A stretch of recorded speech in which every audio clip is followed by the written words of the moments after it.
ọdún mélòó lẹ lò lẹ́wọ̀n. 20 years back. Àwọn lọ́ọ̀yà lẹ́nu igbó lẹ jáde. January 1st 2026 yìí ni wọ́n announce lórí rédíò bet ìjẹta ni wọ́n mú ìwé wá sí ni wọ́n tó mú wá sí prison àná gangan mú wá amnesty nínú. amnesty ni ẹ bá jáde pardon. bẹ́ẹ̀ni. ok bàbá kí ló gbé yín dẹ́wọ̀n gan. Ìbàdàn bí ni mo ń gbé ní Samonda èmi pẹ̀lú ìyàwó pẹ̀lú àwọn ọmọ mọ́mí wa gangan gbé ní Abẹ́òkúta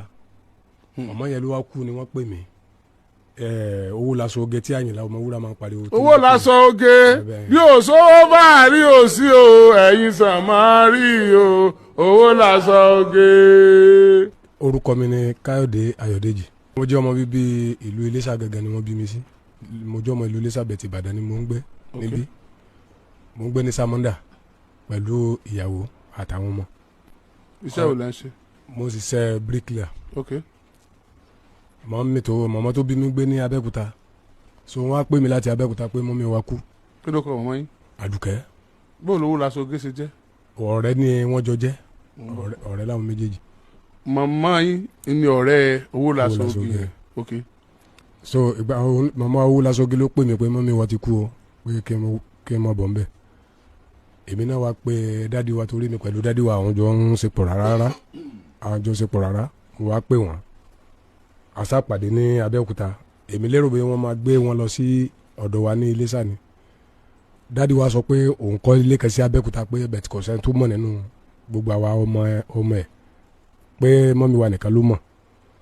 ó wá níbẹ̀ ni òun fẹ́ gbé wọn lọ pé kí wọ́n lọ sí wọ́n sí àṣà lọ sí wọ́n síbẹ̀ ní ọjọ́ yẹn so lẹ́yìn 40 days wọ́n á kó owó fún mi pé ká lọ sí burial ká lọ rasmate ká lọ rẹ o pé àṣẹ bíríkìlà tí mo jẹ́ èmi náà dẹ̀ lọkùnrin nínú gbogbo wọn bí mi sá ṣe gba owó ni mo lọ mo dágbére fáwọn ọmọ àti ìyàwó ń jọ yìí mo sá lọ mo bọ́lẹ̀ ní àdàtàn tá a bá wọ mọ́tò ní àpáta àdàtàn náà ni wọ́n ti máa sọ wá mo sọ kalẹ̀ mo sọ kọjá síbi sáìdì ilé epo yẹn màá sẹ́ pé mọ́tò Òṣòkòrì ọ̀ máa sì ní ibẹ̀ yẹn ni mo dúró sí làwọn ọlọ́pàá ajá àwọn àdàtàn yẹn gangan mo retí wọn sáà ń bu àwọn wọn bú yẹn so mi sáà ń wò wọn rán gbà tí mi ò wọn kó àwọn yẹn wọn dọdọ mi náà wọn níbo ni mo fẹ́ gun màsín lọ sí Òṣòkòrì pé mo sẹ̀ bọ́ lẹ́nu mọ́tò ni wọn wá fọwọ́ bá àpò tèmi wò wọn rí owó tí mo fẹ́ fi lọ ṣe bẹ́ríà yẹn àwọn yòókù yẹn wọn sáà kó igbó kó gbogbo ẹ̀ jáde lápò wọn mo lé mi àti wọn ò mọ́ra rí wọn níbo mo ti rówó mo ń lọ ṣe bẹ́rì ni níbi tí mo ń lọ ni so sáà ka owó yẹn jẹ́ 53,000 naira ní ọjọ́ yẹn 3,000 jẹ́ tèmi owó tí wọ́n kó fún mi jẹ́ 50,000 naira bẹ́gbà tí wọ́n kó wa dé àdàtán ẹni tí wá problem wa ṣẹlẹ̀ ni pé èmi ò dẹ̀ ṣe kéèsì rí kò yé mi wọ́n ka owó yẹn wọ́n wá ní kí n sáyìn pé 21,000 làwọn bá ń bẹ̀ mú nínú pé kí ni kí n lọ sọ fún àwọn tí mo gbowó lọ́wọ́ wọn ṣé máa sọ pé mo sọnù ní àbọ̀lọ́pàá gbé mi àbí báwo bí mo sá ṣe rọrọ yẹn láti gbà yẹn nìyẹn lérí ọ̀rọ̀ owó yẹn sáà tí mọ́ bómi pèsè ni mo lọ jí owó yẹn pẹ̀lú àwọn mẹ́ta yẹn mi ò mọ̀ wọ́n rí àríra rí bàbá tí ìmọ̀mọ́ owó lásán gẹ́gẹ́ òun gan tún jáde wá bẹ̀ ó sọ fún wọn pé bẹ́ẹ̀ òun lòún pè mí pé bẹ́ẹ̀ pé mọ́ mi wọ́n kú so mọ̀mọ́ yẹn sáà sọ tó ṣe bó ṣe rí wọ́n tún pe bàbá tí ó jẹ́ tó kù ní bàbá fún wa náà tí wọ́n dáwó jọ bàbá náà tún wá sí ibẹ̀ ó ṣàlàyé bí gbogbo ọ̀rọ̀ yẹn sáà ṣe jẹ́ wọ́n sá dìtẹ́ mi síbẹ̀ títí eré mo sá pe ọ̀rọ̀ yìí àwọn ìyàwó náà wá wọ́n tún tí wọ́n mọ́ bẹ́ẹ̀ pé àwọn ìyàwó olè àṣà fa ọ̀rọ̀ yìí títí àwọn lọ́ọ̀yà sá gun obìnrin wọn gbé àwọn ìyàwó lọ mo sá wà ń bẹ̀ títí ó máa yá mi gbọ́n kankan láti gbà yẹn sá kí n tiẹ̀ mọ́ wulẹ̀ tún gbà tó wá sáà di 2020 wọ́n tún kó wa láti àgọ́ ẹ̀ láti Abẹ́òkúta wọ́n tún gbé wa lọ sí Èkó. wọ́n gbé yín lọ kóòtù. wọ́n gbé wa lọ sí kóòtù Ìsábọ̀ kóòtù láti Ìsábọ̀ kóòtù ní sẹ́la yìí. ẹ̀sùn wo náà fi kàn yín. wọ́n ní sẹ́la lọ digunjalè pé owó ọwọ́ mi yẹn pé sẹ́la lọ jí. sówó nìkan náà present ní kóòtù. owó ní even though owó nǹkan wọn kó lẹ́ni kóòtù adájọ́ béèrè pé owó dà wọ́n wá láwọn dá padà bẹ́ẹ̀ tó ní. tí wọ́n bá lẹ̀ digunjalè. bẹ́ẹ̀ni. who is the complainant. mi ní complain kò mi ní kankan o. tí wọ́n bá lè digun jalè wọ́n lè mú yàn fún stealing wọ́n lè mú yàn fún burglary tí wọn ò bá ti bá nǹkan kan lọ́wọ́ ẹ̀ wọn à ní fi robbery gbé ẹnikẹ́ni tí wọ́n bá fi robbery gbé wọ́n bá nǹkan lọ́wọ́ ẹ̀ nìyẹn no matter how small tí wọ́n bá bọ̀bẹ̀ lọ́wọ́ èèyàn lásán wọ́n á fi robbery gbé ṣùgbọ́n kò sí bí ọlọ́pàá ṣe fẹ́ ẹ máa gbọ́ sà kò sí bí ọlọ́pàá ṣe fẹ́ wà callous tó ẹni tí wọ́n mú tí wọ́n bó lọ́wọ́ ẹ̀ tí wọ́n bá nǹkan kan lọ́wọ́ ẹ̀ tí wọ́n bá fẹ́ fi robbery gbé wọ́n dà pọ̀ mọ́ àwọn armed robbers míì tí wọ́n bá rí ni wọ́n yà kó wọn papọ̀ wọ́n á fà wọn yẹn ṣe trailer rẹ̀ tí wọ́n fi wọ́ wọn lọ. There is no way tí wọ́n máa rí kéèsì robbery present ní court tó dẹ̀ máa wà established without any evidence anything no matter how small láti present. ẹ̀mí fi títóbi ọlọ́run bá àlàyé sẹ́lẹ̀ rí nothing lẹ́yìn owó yẹn owó nǹkan mi fojú mi rí mọ́ wọ́n béèrè nǹkan tù wọ́n láwọn tí kò fẹ́ tó ní láìdẹ̀ sẹ́ni kankan kò sẹ́ni tó bá mi ṣe mi ní ẹni tó bá mi ṣe ju kéèsì di bí mo ṣe sọ yìí. ta ni wọ́n jọ yín mọ́ ẹ̀yin nìkan lè dá sí kéèsì. àwọn tí wọ́n fa tí mo ní wọ́n bá igbó lápò wọn yẹn ni wọ́n jọ wájú ẹ̀wọ̀n àpapọ̀. ẹ dẹ̀ sure pé àwọn yẹn kò ń ṣe arm robber ni. mi ti rí wọn mi mọ wọn mi ò mọ bí kankan lábẹ́kúta rárá lẹ́yìn àdá tẹ́yìn mọ̀mọ́ yẹn náà ló pè mí wá. ẹ dẹ̀ sure pé àwọn kì í ṣe pé robbery incident kan ṣẹlẹ̀ lọ́wọ́lọ́wọ́ ní time tí wọ́n kó yín yẹn tó wá jẹ́ kán kó yín mọ́ àwọn tó wà ní robbery yẹn. You know why I know much about this. Okay.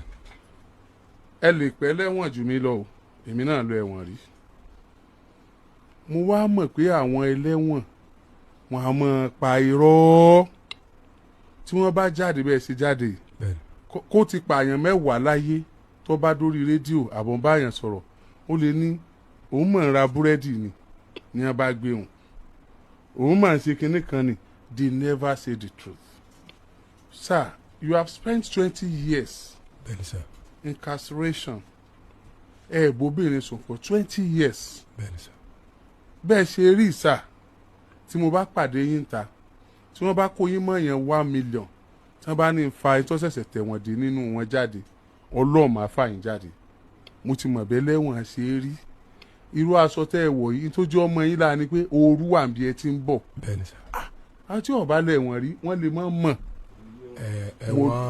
ẹ̀wọ̀n sísì pé kọ́ńdẹ́mù pé ẹ lọ pa. ìyẹn tún wá burú. ó yàtọ̀ sí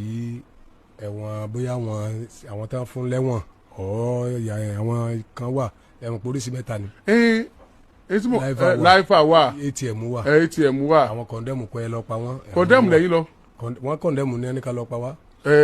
kìnìún là wá lọ atm ní tiwa. ìlọ ilé wọn ní ká lọ pa wá ni o. atm ni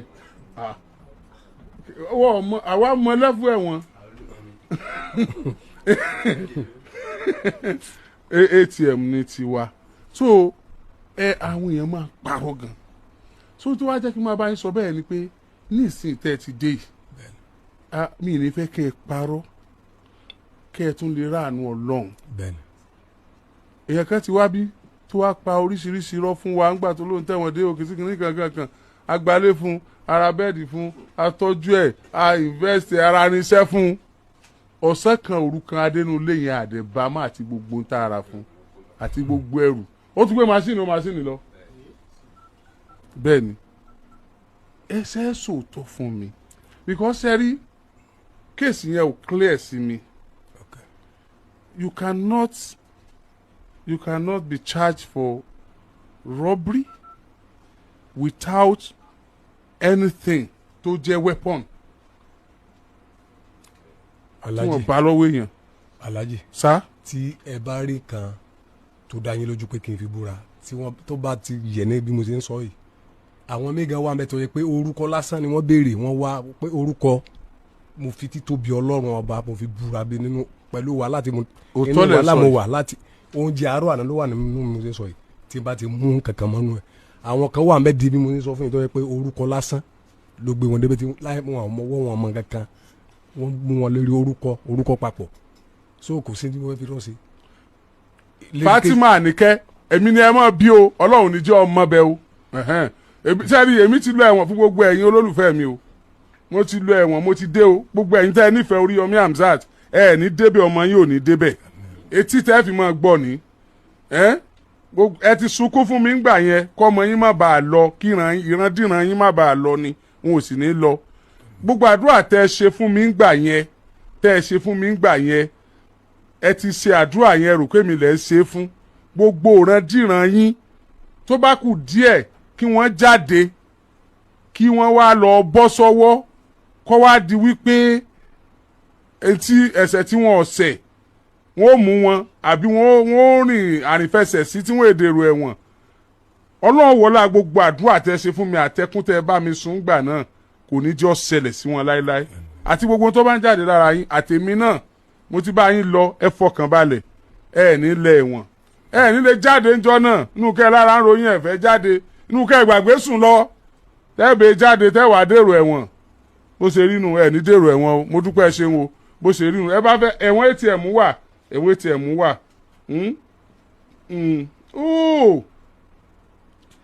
sásìkò gbánlẹ̀ ni àbásìkò sẹ́ ń kórógà sẹ́ lásìkò gbánlẹ̀ wọn a máa replace èèyàn àsìkò rógà nígbà tí rógà dé gan wọn a máa mú ọ̀daràn nígbà náà kí sí àwọn ọlọ́pàá sí o 20 years tá à ń sọ gbogbo àwọn ọlọ́pàá tó involve yẹn wọ́n ti rìtáyà o wọn a máa mú yàn tó jẹ́ pé ẹni tí wọ́n mú yẹn tó bá rówó san wọn á túlẹ̀ ńlé wọn á túlẹ̀ kọ́ yọ̀ mọ́ lọlé wọn á wá fi irú ẹ̀yìn tí wọ́n kàn mú yìí wọn á kàn fi replace ni wọn á mọ̀ ṣe bẹ́ẹ̀ dáadáa wọn á mọ̀ ṣe bẹ́ẹ̀ tó bá ṣe yẹn ni wọn á mọ̀ ṣe bẹ́ẹ̀ ẹ wá ní pé àwọn tí ọmọ ẹsẹ̀ àwọn tí ò ṣe tẹ́ ẹ sọ́hun ẹ wàá bi mí léèrè ẹni tí wọ́n kàn gba nọ́mbà yẹn lọ́wọ́ rẹ̀ bá ń ṣe mo fẹ́ gba nọ́mbà alágbájá òun nọ́mbà rẹ̀ ní ó fún nọ́mbà lásán ni o ó wà lágodi tó ti ń jẹ́ wà fún bí ọdún mẹ́ta ó kàn fún yẹn nọ́mbà ni o ẹ wo ẹ mọ̀ sọ̀rọ̀ lọ bàbá mo kàn fẹ́ mọ̀ ni ó ṣeé ṣe kó jẹ́ pé àwọn tí wọ́n kó yín mọ́ àwọn lè ti dáràn yẹn ẹ kúkú dá wọn mọ̀ ẹ mọ̀ wọ́n number 1 ni number 2 ẹnìkan lè ti dáràn yẹn kan ti túlẹ̀ kó wá jẹ́ pé ẹ̀yin ni wọ́n fi replace ẹ̀ ìgbà tí wọ́n mọ̀ sọ̀rọ̀ tẹ́ ẹ lè gbọ́ kó lè yé yín pé wọ́n fi replace èèyàn ni wọ́n ní sọ lójú yín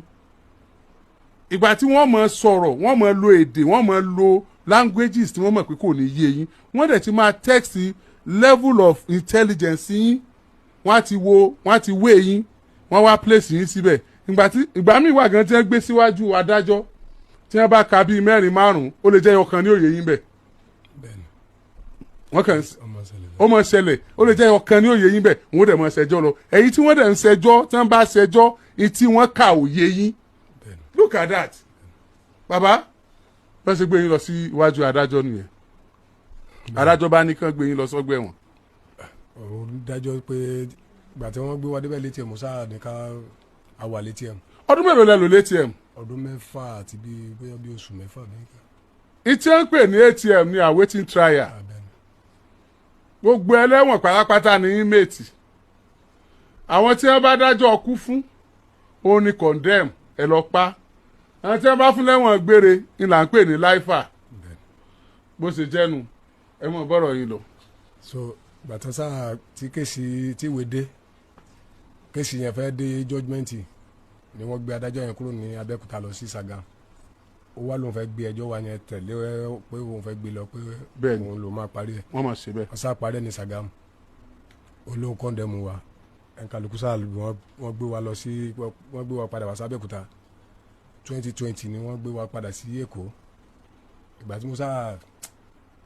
àárọ̀ ọjọ́ yẹn gan mo kàn sá kò yé mi kò tiẹ̀ yé mi mọ́ torí mo ti kọ amnesty mo ti kọ́kọ́ kò yé mi mọ́. ẹ dúró àwọn ẹbí yín kọ́ wọ́n wá yín. kò sí fámìlì mi gangan tó mọ̀ pé mo ní problem tí mo ti ń sọ ẹ torí bàbá tí ó bí mi gangan àti ìyálé mọ́mì mi yẹn gangan àwọn gangan ni wọ́n níbi ogun yẹn ti bẹ̀rẹ̀ tí mo fìlú lẹ̀ fún wọn even though bàbá ò lè sọ pé bóyá òun dán ọmọ kan mọ̀ nínú ọmọ tí. bàbá yín lẹ ló fún yín lówó kẹ́ ẹ lọ tún sáré sí. ó ní mo sọ mi bàbá tó kù fún bàbá gangan ni mo ní mo pè pé kájọ lọ ló sọ fún wa pé òun kọ́ lé síbi báyìí pẹ̀lú wọn ń ṣe pọ̀. ṣebí ilé bàbá yín lẹ sin ìyá yín sí. ilé tó lóun kọ́kọ́ kọ́ nìyẹn kò sẹ́ni tó mọ̀. ìbẹ̀rẹ̀ sin ìyá yín sí. now ẹ̀dẹ̀ ní bàbá yín fún yín lówó kẹ́ ẹ lọ sí bẹ́ẹ̀rì ìyá yín kì í ṣe bàbá tèmi kì í ṣe dádì wa yẹn gẹ̀dẹ̀ kan ló fowó lẹ̀ fún bàbá tó kù fún bàbá wa tó kù